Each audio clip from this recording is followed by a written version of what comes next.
17-year-old was killed after a night out in Southampton. In that time, police have found some significant new clues. And this evening, as we reconstruct the night of Hannah's death, we can tell you about some of these new leads.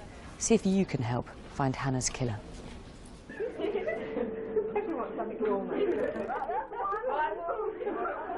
Hannah was always a very happy person, one of those sort of children with a ready smile. And she's just, you know, that expression people say about flourishing into a young woman, that was what we were witnessing. It's just the sort of girl that you just always felt very proud of. I first met her in Year 7 at school. She was lovely. She was just always there for me if I needed her, and she was a great listener and would help me if I had any problems or anything. It's okay, I'll tell you quick for sure. We decided we'd go out on the Friday, so we got ready together. Can I get a double vodka and lime and lemonade? Yeah, that's Yes. Can I get 2? And that was all we had for the whole night. We didn't have anything else to drink. What? Cheers. That Friday it was comic relief, and a local band called Afterglow were playing in the bar downstairs. But Hannah and her friend Helen went to sit outside. I know, they're so good. She was currently studying for the 4 A-levels, and she'd just had a set of results which were straight A's again. Have you guys heard back from the unis yet?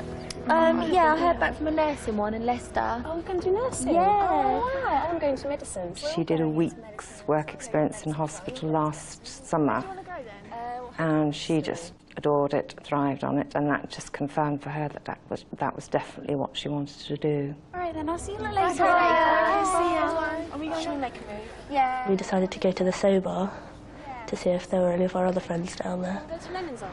They only spent 10 minutes in the So Bar.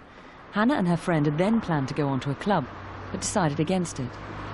We were going to go to Lennon's, but we decided not to because everywhere had been really empty, so we didn't think any of our friends would be Should we there. just not bother? Oh, yeah, OK, come on, let's go home. We walked through Portswood, which is just full of shops, and we walked along a main road, so there's normally quite a few cars passing. After they usually comes. And then we waited at my bus stop, and then when we saw it in the distance, Hannah said that she'd start walking now, so we said goodbye. Bye. Money. Police need to speak to anyone who got on at that stop or who was already on the bus. They may be vital witnesses.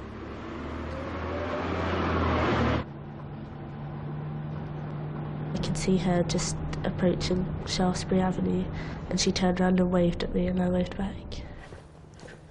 Hannah's short walk home should have taken her down Shaftesbury Avenue, Richmond Gardens, and onto Grosvenor Road.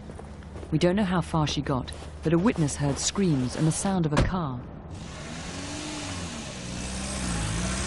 It's the not knowing what she's been through, and the imagination, and just knowing how frightened she must have been at some stage, and we can't get beyond that. At 11 o'clock, Hannah dialed 999. She never spoke to the police operator, but her conversation with a man was recorded. She may still have been on the street, but the police think it's more likely she was in a car and dialling without her abductor's knowledge. I instinctively knew that there was a problem when I woke on Saturday morning. She'd never, ever failed to communicate. Once she came home later than we anticipated without telling us. She could see how worried we were about it, and after that she always made sure that if she was going to be late, if she was going to go later than she told us, that she got in contact. It was a very, very terrifying and frustrating day, because we knew Hannah. We were well aware that the police had had people say before, we know our daughter, she wouldn't run away from home. And it was just one of rising panic. I actually wanted to physically go and smash down all the doors in the neighbouring houses, and it was just a very long, very terrifying day. By the time I went to bed on Saturday night, I was certain that she was dead.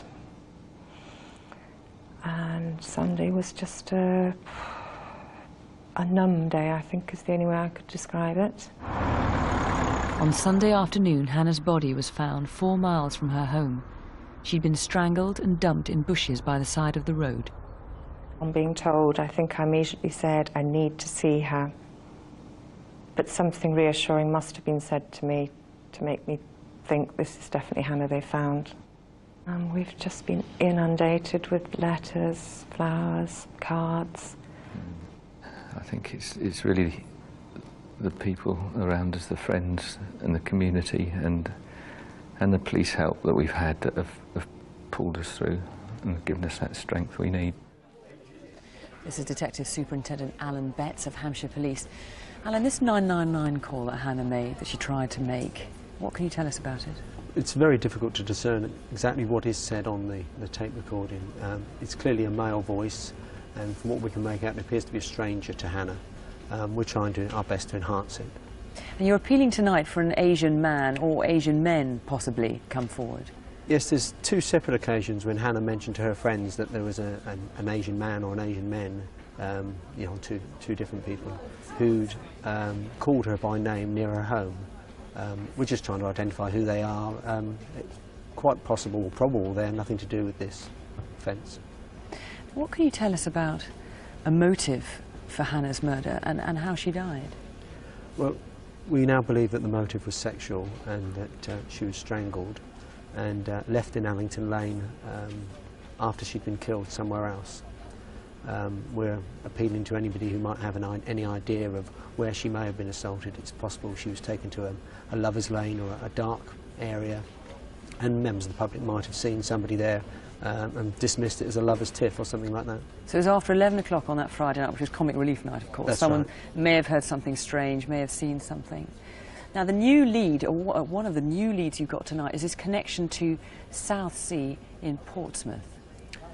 Yes, I mean, it's about 25 miles away from Hannah's home.